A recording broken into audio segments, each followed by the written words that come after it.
Lessons learned. 1. Able to explain what is research. 2.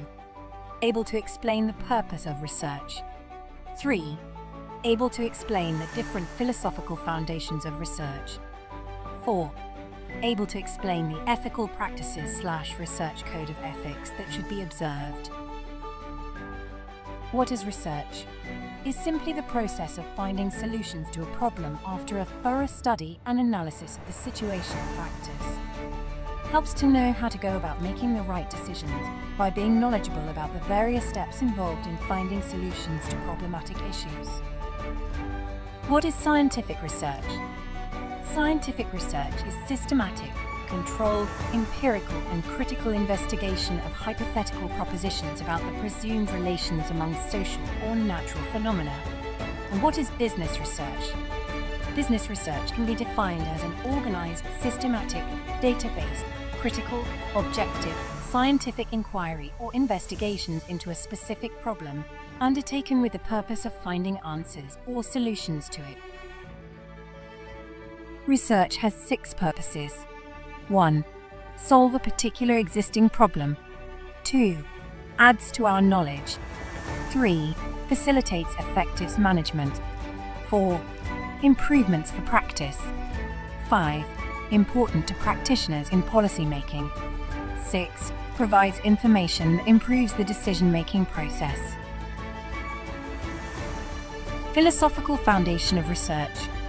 Positivist/post-positivist. A positivist orientation assumes that reality exists out there and it is observable, stable, and measurable. Experimental/quantitative research assumed a positivist stance.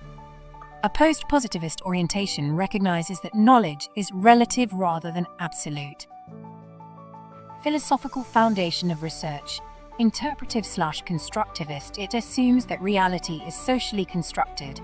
That is, there is no single, observable reality. Researchers do not find knowledge, they construct it. Constructivist is a term often used interchangeably with interpretive. It focuses on meaning and interpretation. Philosophical foundation of research. Critical. Critical research goes beyond uncovering the interpretation of people's understanding of their world. In critical inquiry, the goal is to critique and challenge, to transform and empower.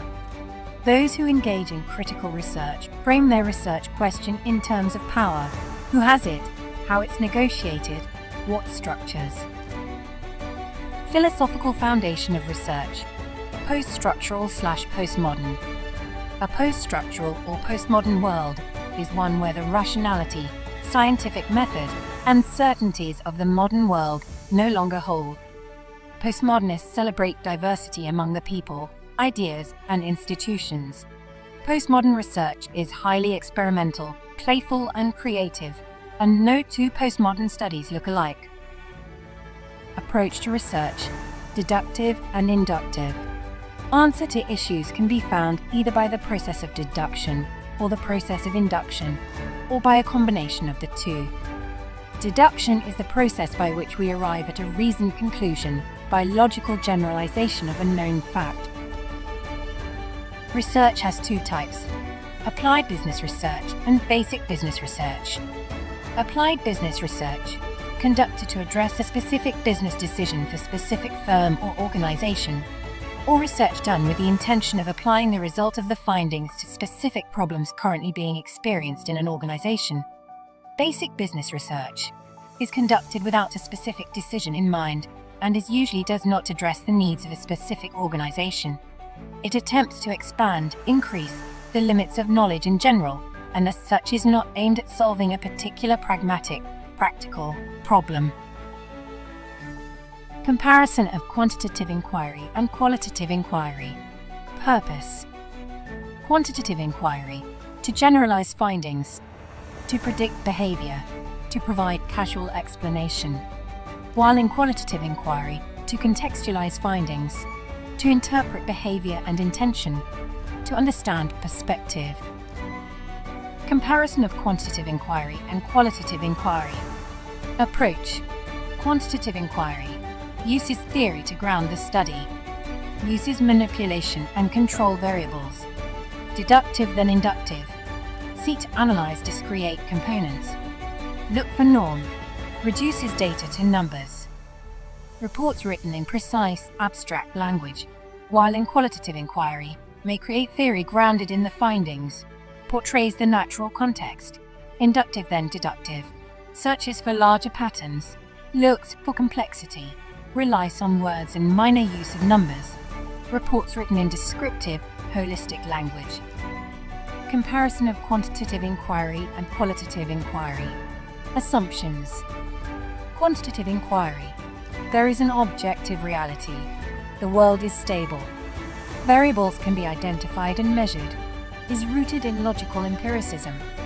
While in qualitative inquiry, reality is socially constructed. The world is not stable.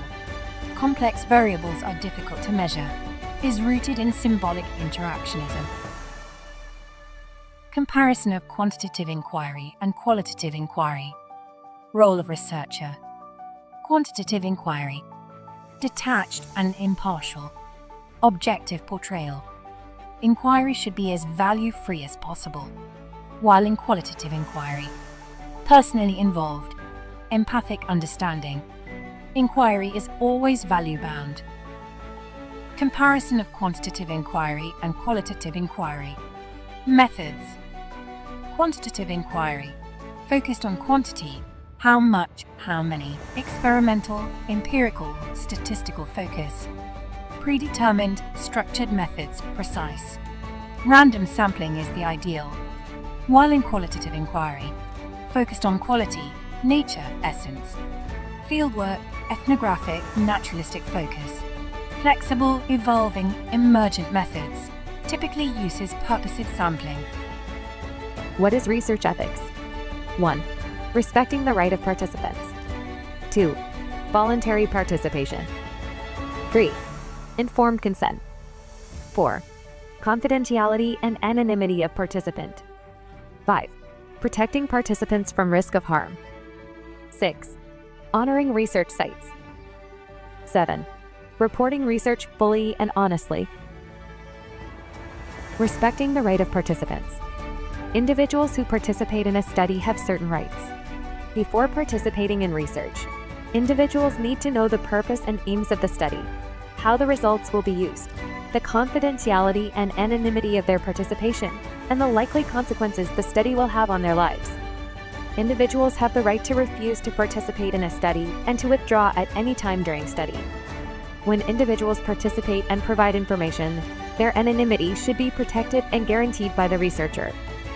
Participants should not be given excessive financial inducement, but they have the right to gain something back from research. Voluntary participation. The principle of voluntary participation requires that people or research participants not be coerced into participating in research. This is especially relevant where researchers rely on captive audiences for their research subjects. When someone willingly consents to participate actively, it is generally expected that he or she will provide truthful answers. Informed consent. This means that prospective research participants must be fully informed about the procedures and risks involved in research, and must give their consent to participate. Also means that the individual understands what the researcher wants him or he to do and consents to the research study. Protecting participants from risk harm. Essentially, ethical standards also require that researchers not put participants in a situation where they might be at risk of harm as a result of their participation. Harm can be defined as both physical and psychological. There are two standards that are applied in order to help protect the privacy of research participants. Honoring research sites. Honoring and respecting the site in which the research takes place is important.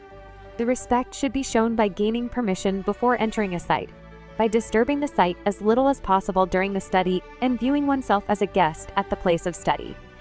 Do not reveal the name of research sites wherever possible. Reporting research fully and honestly. Showing respect to audiences who read and use information from studies is pertinent. Data/results should be reported honestly, without changing or altering the findings to satisfy certain predictions or interest groups. Studies completed by others should not be plagiarized, and credit should be given for material quoted from other studies. This credit involves citing the authors and the date of publication. listing the publication in the reference section of the study. Research Code of Ethics. The researcher must fully reveal his identity and background to the respondents. The research objective and procedure must be fully explained to the respondents. Research ethics must take into consideration the opinion of the respondent and the institution associated with the respondents. Ensure that the research will benefit the respondents in some way, knowledge and experience. When necessary, ensures that the research does not bring harm to the respondents.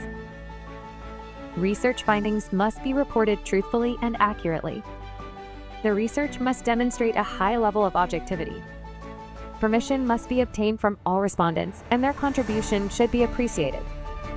In certain situations, respondents must sign a consent letter declaring their voluntary participation in the research.